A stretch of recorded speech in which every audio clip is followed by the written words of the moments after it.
नमस्ते प्यारे दोस्तों, आशा करते हैं काफ़ी बहुत अच्छे होंगे और अच्छे से अपनी स्टडी करेंगे। तो आज हम 2027 के 2026 से 2027 के सेशन में मंगल पाठ क्लास 10th का संस्कृत का मंगल पाठ जो चैप्टर 1 है तो उसको आज पढ़ेंगे। तो चलिए अब पढ़ते हैं। तो आप देखिए मंगल पाठ किसने लिखा है? तो मंगल पाठ लिखा है महर्षि वेद व्यास। किसने लिखा है? मंगल पाठ महर्षि वेद व्यास लिखा है। उसके बाद देखिए मंगल पाठ किस ग्रंथ से संकलित, ये पूछा जाता है। मंगल पाठ किस ग्रंथ से संकलित है? तो उपनिषद। उसके बाद देखिए मंगल पाठ में कैसे मंत्र संकलित है? पद्यात्मक। क्या है? पद्यात्मक मंत्र संकलित है। उसके बाद देखिए मंगल पाठ का प्रथम मंत्र किस उपनिषद से लिया गया? ये बहुत पूछा जाता है। मंगल पाठ का प्रथम मंत्र किस उपनिषद से लिया गया? तो किस उपनिषद से? ईशावास्य उपनिषद से। किस उपनिषद से लिखा गया है? ईशावास्य उपनिषद से। उसके बाद चलिए आगे बढ़ते हैं।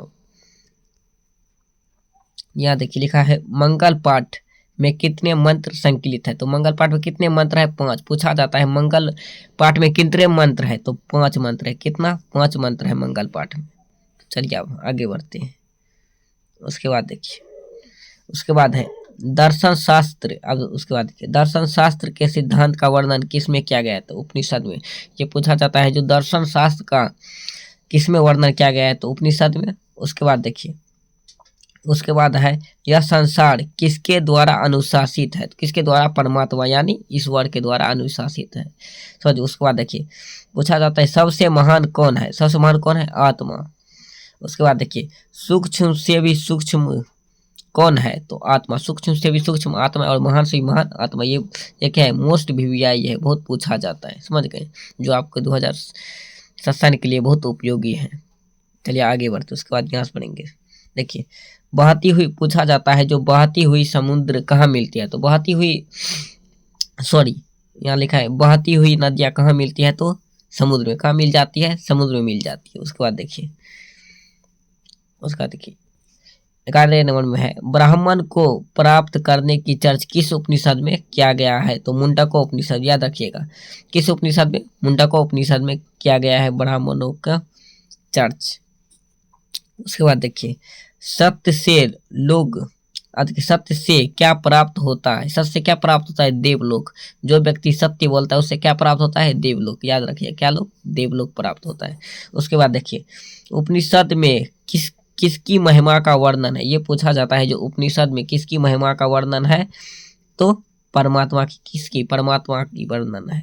उसके बाद देखिए पूछा जाएगा उपनिषद की कुल संख्या कितनी है? तो उपनिषद की कुल संख्या कितनी है? 108। ये बहुत पूछा गया है। क्वेश्चन बैंक जब मारिएगा ना तो उसे बहुत पूछा गया है इसके। उसके बाद देखिए उपनिषद किसका अभिन्न अंग है? तो वैदिक साहित्य का। ये पूछा जाता है जो उपनिषद किसका क्या है? अभिन्न अंग है। तो वैदिक साहित्य का। किसका है? वैदिक साहित्य का। तो चलिए आगे बढ़ते हैं।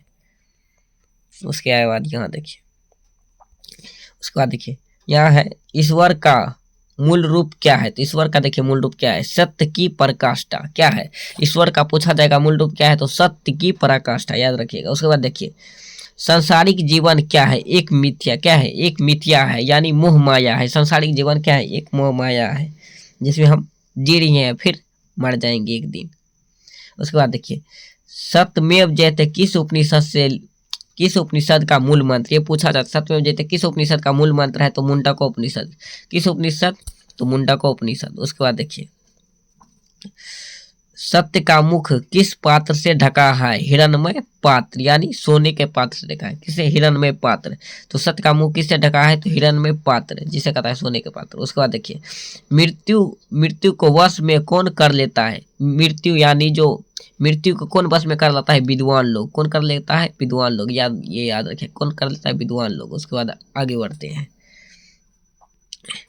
यहाँ हम आशा करते हैं कि आपको 20 में 20 जो बताइए वो समझ में आ चुका होगा। तो चलिए अब आगे बढ़ते हैं। उसके बाद देखिए मंगल पाठ। देखिए मृत्यु को वश में कौन कर लेता है? विद्वान। ये याद रखिएगा जो मृत्यु को वश में कौन कर लेता है? तो विद्वान कर लेता है। उसके बाद देखिए किसकी जीत नहीं होती है? तो आप ही बताइए किसका जीत नहीं होगा? असत्य का। किसका? असत्य का जीत नहीं होगा। उसके बाद देखिए आत्मा के गुण रहस्य की व्याख्या किस उपनिषद में की गई है? तो किसमें? कंठो उपनिषद। किसमें क्या गया है? कंठो उपनिषद में आत्मा की गुप्त रहस्य की क्या गया है वर्णन। उसके बाद देखिए, उसके बाद यहाँ 24 में है ज्ञानी और अज्ञानी लोग में अंतर किस उपनिषद में बताया? अब पूछा जाएगा ज्ञानी और अज्ञानी में अंतर किस उपनिषद में बताया गया है? तो श्वेताश्वर उपनिषद। तो श्वेताश्वर उपनिषद में बताया गया है जो ज्ञानी और अज्ञानी में अंतर। किस उपनिषद? श्वेताश्वर उपनिषद। उसके बाद चलिए अब आगे बढ़ेंगे यहाँ से। अब 25 नंबर से देखें। 25 में है जे ऋषियों के तपस्या का परम लक्ष्य क्या है? परमात्मा को प्राप्त करना, यानी ईश्वर में विलीन हो जाना है। समझ गए। उसके बाद 26 में मंगल पाठ का प्रथम मंत्र किस उपनिषद से लिया गया? मंगल पाठ का प्रथम मंत्र किस उपनिषद से लिया गया है? तो श्वेताश्वर उपनिषद से, सॉरी ईशावास्य उपनिषद से। किससे लिया गया है? ईशावास्य उपनिषद से लिया गया है। उसके बाद देखिए, मंगल पाठ का दूसरा मंत्र किस उपनिषद से? ये पूछा जाता है जो मंगल पाठ का दूसरा मंत्र जो है वो किस उपनिषद से लिया गया है? वो दूसरा मंत्र भी कंठो उपनिषद से। किस से लिया गया है? तो कंठो उपनिषद से लिया गया है। उसके बाद देखिए, मंगल पाठ का तीसरा मंत्र किस उपनिषद से लिया गया? मंगल पाठ का तीसरा मंत्र किस उपनिषद से लिया गया है? तो मुंडको उपनिषद से। क्या है? मुंडको उपनिषद से तीसरा मंत्र लिया गया है। उसके बाद चलिए आगे बढ़ते हैं, ऐसे ही पूछा जाता है। उसके बाद देखिए चौथा नंबर में है मंगल पाठ का चौथा मंत्र किस उपनिषद से लिया गया है? तो मुंडको उपनिषद। किस उपनिषद से लिया गया है? मुंडको उपनिषद। उसके बाद देखिए, मंगल पाठ का पांचवा मंत्र किस उपनिषद से लिया? ये भी पूछा जाता है जो मंगल पाठ का पांचवा मंत्र किस उपनिषद से लिया गया है? तो श्वेताश्वर उपनिषद से। किस उपनिषद से? श्वेताश्वर उपनिषद से। उसके बाद देखिए, प्राणियों के हृदय रूपी गुफा में कौन निहित है? तो प्राणियों के हृदय रूपी गुफा में कौन है निहित? क्या है निहित? क्या है? आत्मा है। समझ गए। याद रखिएगा, जो प्राणियों के हृदय रूपी गुफा में क्या है? तो आत्मा निहित है। उसके बाद देखिए, उसके बाद है 32 में किसे वश में नहीं किया जा सकता है आत्मा को? किसे वश में नहीं किया जा सकता आत्मा को? उसके बाद देखिए, सत्य का सबसे बड़ा भंडार क्या है? देवलोक। देखिए, सत्य का सबसे बड़ा भंडार क्या है? देवलोक। ये याद रखिएगा। उसके बाद देखिए आगे बढ़ते हैं, यहाँ से पढ़ लिए हैं। और देखिए 34 में जो कहा, 34 में है जो ऋषिगण मोक्ष की प्राप्ति के लिए कहाँ जाते हैं? स्वर्गलोक या देवलोक जाते हैं? कहाँ? स्वर्गलोक या देवलोक। समझ गए। चलिए अब यहाँ से आगे बढ़ते हैं। उसके बाद देखिए 35 में है अज्ञानी लोग किसके स्वरूप होते हैं? तो अहंकार के स्वरूप। किसके स्वरूप होते हैं? अहंकार के स्वरूप। उसके बाद विद्वान लोग किसके स्वरूप होते हैं? विद्वान लोग किसके स्वरूप होते हैं? स्वर्ण स्वरूप। किसके? यानी सोना के जैसा। उसके बाद देखिए, उसके बाद 37 में है अपने आप को अज्ञानी कौन समझता है? देखिए, अपने आप को अज्ञानी कौन समझता है? विद्वान लोग। विद्वान लोग क्या अपने आप को अज्ञानी समझता है? कौन? विद्वान लोग अपने आप को अज्ञानी समझता है। उसके बाद देखिए, किसकी प्राप्ति हेतु हिरण्मय पात्र को हटा देना चाहिए? सत्य को। क्या चीज को? सत्य को। आपके जमाना में देखते हैं ना, जिसको 4 पैसा दीजिएगा वो आप ही की यहाँ इधर हो जाएगा, यानी आप जो कहिए वही करेगा। उसके बाद देखिए, वैध रूपी शास्त्र क्या है? नित्य। क्या है? नित्य यानी समझते हैं डांस। उसके बाद देखिए, उसके बाद आगे पहले भरेंगे यहाँ से। तो किसकी विजय होती है? सत्य की विजय होती है। उसके बाद देखिए, मंगल पाठ में किसके सिद्धांत का वर्णन है? मंगल पाठ में किसके सिद्धांत का वर्णन है? तो दर्शन शास्त्र का। किसके सिद्धांत का? दर्शन शास्त्र का मंगल पाठ में वर्णन, याद रखिएगा। उसके बाद देखिए, किस पुरुष को मृत्यु के आने की जानकारी प्राप्त हो जाती है? किस पुरुष को? तो साधक पुरुष को।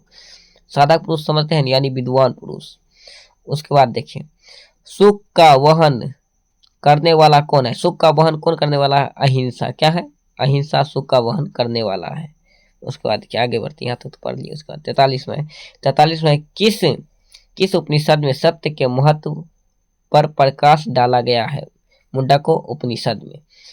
तो फिर आप बताइएगा, जब आप 43 में समझे कि हम 43 पॉइंट लेके आए थे इस चैप्टर 1 में, जो कि आपके 2026 से 2027 के परीक्षा जो देंगे उसमें आपका बहुत ये उपयोगी होगा। तो आपको ये डेली पढ़ लेना है, अच्छा से कॉपी पर उतार के डेली पढ़ना है, समझ गए। तो फिर नेक्स्ट डे में सब्जेक्टिव होगा, ठीक है। और आप बताइएगा जो आपको ये वीडियो कैसा लगा। तो बाय प्यारे बच्चों, चलते हैं आप।